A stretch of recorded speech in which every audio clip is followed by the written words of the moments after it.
Okay, now is a video kita. Okey ya. Okay, Itu ingat orang. cakap. Okey, selamat pagi kepada semua peserta-peserta khusus pada hari ini. Okey. Dan thank you kepada DOA bahagian ataupun Distrik Serian kerana menjemput saya sebagai tenaga pengajar dari laut. Dan pada hari ini kita akan belajar pasal practical and theory ya.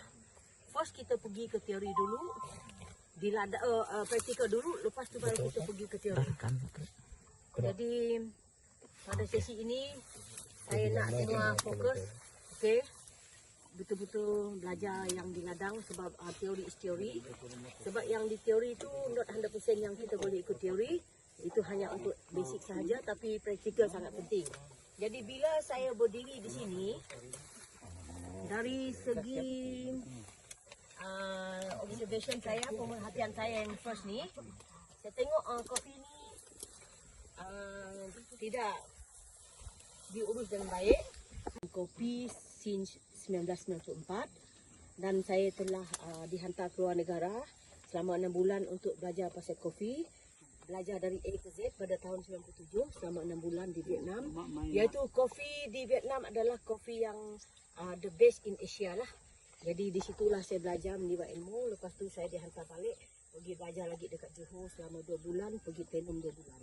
So saya adalah seorang pakar kopi dalam Jabatan Pertanian, di mana sekarang ni saya adalah trainer kepada DOA Sarawak. Saya travel dari First Division sehingga ke the whole division in Sarawak untuk mengajar tanaman kopi ya. Jadi kopi ni bila kita lihat yang sangat penting yang akan menentukan dia punya hasil nanti ialah cara kita menjaga dia. Dalam kopi yang sangat penting, first kita mesti tahu macam mana kita nak mengurus, cara kita nak pruning ataupun buang daun yang tak diperlukan, suluh-suluh yang tak diperlukan, pokok-pokok yang tak diperlukan, dan part yang paling kita orang nak tahu, berapakah ketinggian yang sangat ideal untuk kita simpan kopi. Kopi untuk kita dapat dia punya production yang banyak, hasil buah yang banyak, kita mesti simpan di dalam ketinggian 5 ke 6 kaki sahaja. Sekiranya dia melebihi 6 kaki, maknanya kita hanya simpan bahagian yang tidak produktif, di mana dahan dia yang tidak produktif, yang tidak berbuah di situ, ataupun sulo yang kita panggil di sulo, mata tunas air, itu hanya bersaing dengan baja saja.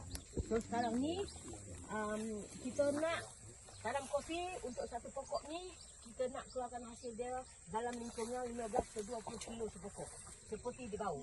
Kopi di bau adalah kopi yang top 1 in the world, di mana Dr. Profesor Steven Schwarz daripada Jerman, iaitu coffee bean expert, telah melawat ladang di bau.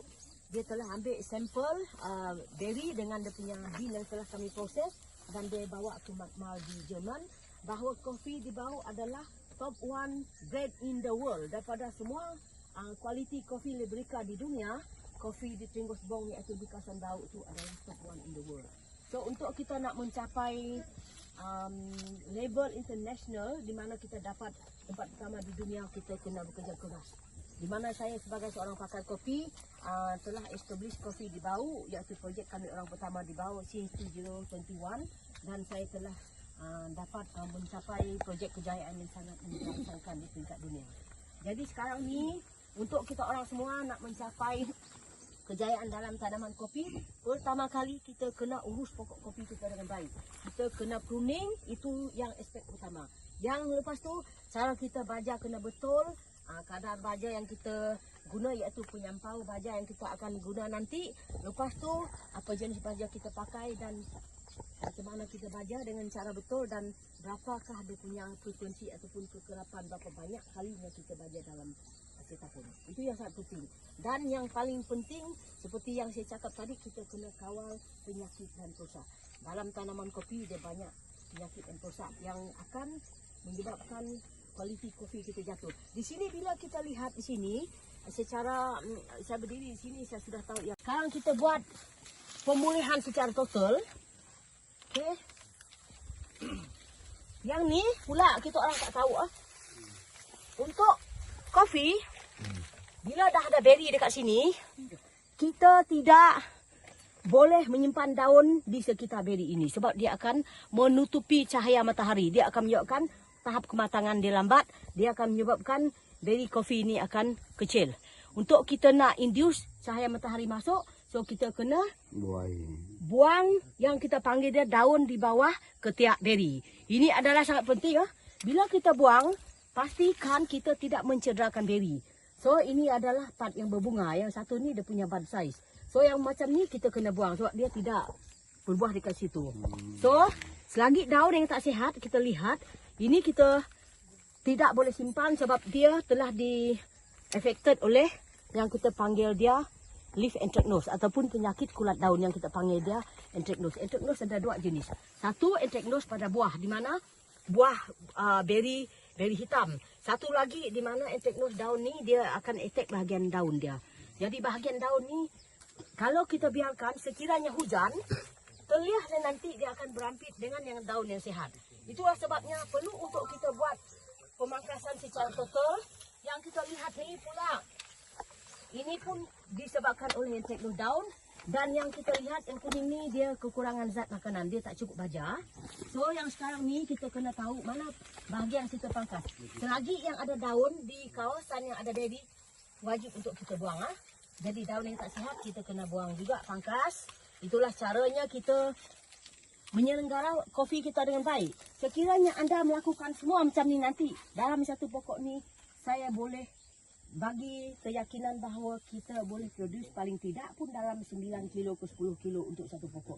Tapi yang dibau, saya punya farmers sebab mereka ikut apa yang cikgu ajar, dia orang achieve dalam 11 kilo ke 20 kilo untuk satu pokok. So itu yang kita nak dengan beri yang besar, perfect buah, lepas tu penyakit dan rosak tak datang. So yang ini pula kita lihat. Yang bila kita lihat ni, gini dia tambuk. Okey, ada orang tukang pegang, tolong pegang. Kita ajar kita orang macam mana cara kita. Bila pokok kopi kita telah diserang oleh penyakit beri anthracnose, kita tidak boleh menjatuhkan beri di bawah. Sebab kalau kita biarkan macam tu, hujan nanti dia akan berampit pergi akar dia akan menyebabkan berampit pada pokok yang sihat. So tugas you sekarang, okey, pegang ni, you jangan letak tu, you buang macam ni saja. Nanti you akan bakar dia. Ini cara dia. Oh, jangan bakar. Okey, bakar. Tak boleh biar sebab ini adalah penyakit yang serius dalam industri kopi. Kalau tak buang ni, kopi kita orang tak ada selamat tinggal. Ini semua pun teruk, tak ada kualiti. Kalau saya bagi kualiti ni, ini grade C ni punya kopi ya. Okey, pegang dulu, kita tukang pegang. Yang lain tolong buang. Masukkan dalam jangan tengok cikgu ajar kita orang buat. Tolong. Yang lain tolong tahu. Aku udah kerja. Aku udah kerja. Mana ya, ada yang ada lagi. Jahit dah ni boleh je. Contoh itu. Buat misi kat belajar. Oh ya, tu. Sudah kemana? Ni tukang Pastikan kita jangan cangkuk dalam sebab akar kopi dia dah cetek, takut nanti dia terputus Kenapa kaki bawah cikgu? Nanti saya beritahu you, jangan susah. Satu dulu Bos kita kasih bersih dulu. Kita kasih bersih dulu.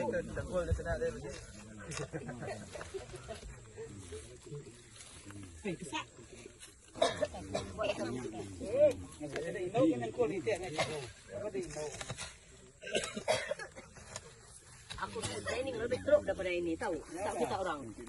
Macam mana you boleh jadi seorang pakar kalau you tidak training dengan cukup? Jadi okey. Sekarang kita sudah kasih bersih. Sebelum kita nak ajar kita kena buat busuk dulu Bila kita buat busuk,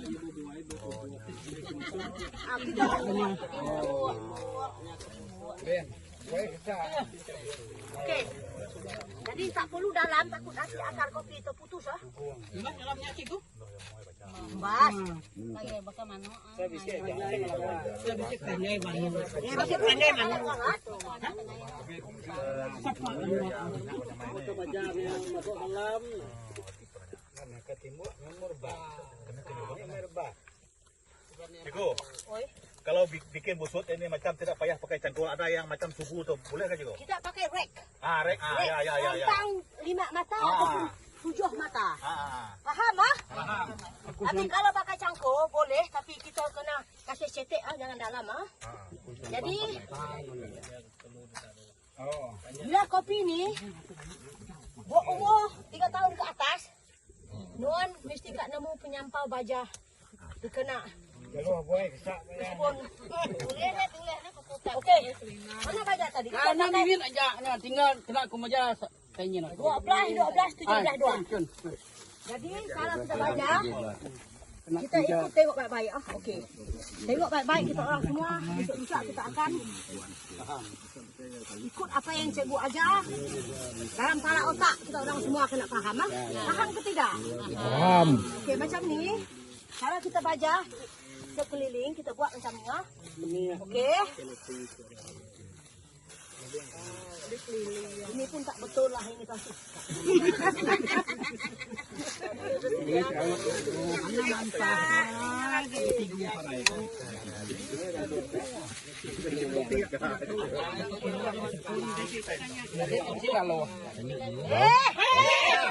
Itu kelanjang lagi tu. Okey, nanti kita tengok bersama macam ya. Anang tebal, anang nipis dia mesti nak cun. Okey. Habis baja. Okey, lepas ni. Okey. Boleh tanya ke cikgu, satu pokok ini berapa baja berapa kilo baja? 450 gram. Untuk 3 tahun ke atas. 3 tahun ke atas. Okey, lepasnya kita tidak mau hujan nanti kasih lari, so kita tutup bibir tidaklah.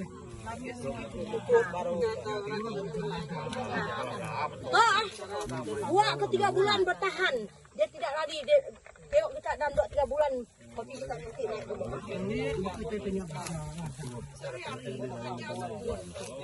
Apa susah kita orang untuk kita kuat macam cikgu apa susah? Apa? Tadi tanco dulu tigu.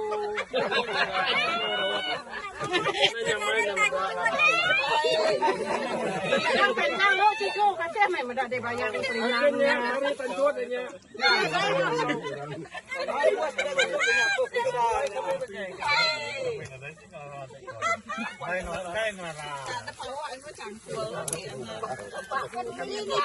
Kacau ya nya. Okey, kita tengok sudah. Okey. Kapan? Yang kita panggil dia perfect kuning. Perfect kuning. Daun yang dah jahit dah kita buang. Buah buruk, buah rosak dah kita buang. Bahan dah banyak-banyak yang kita buang. Daun dah kita buang.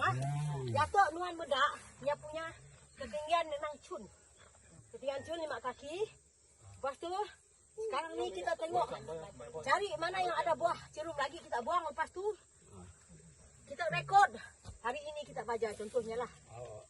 Untuk kopi yang dah berbuah. Bulan 1 kita baca. Bulan 4 baca. Bulan 7 baca. Setiap 3 bulan. Setiap 3 bulan. Tapi kalau kopi baru 3 tahunnya.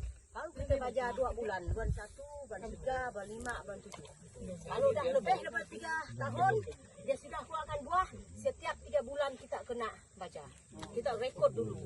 Tahun 4 kali lah cikgu. Ya, untuk apa namanya, untuk kopi yang berumur 2 tahun ke 3 tahun, kita letak bajanya dalam 250 gram. 250 gram, umur kopi 2 tahun ke 3 tahun. Bawah 2 tahunnya 100 gram. 1 bulan ke 12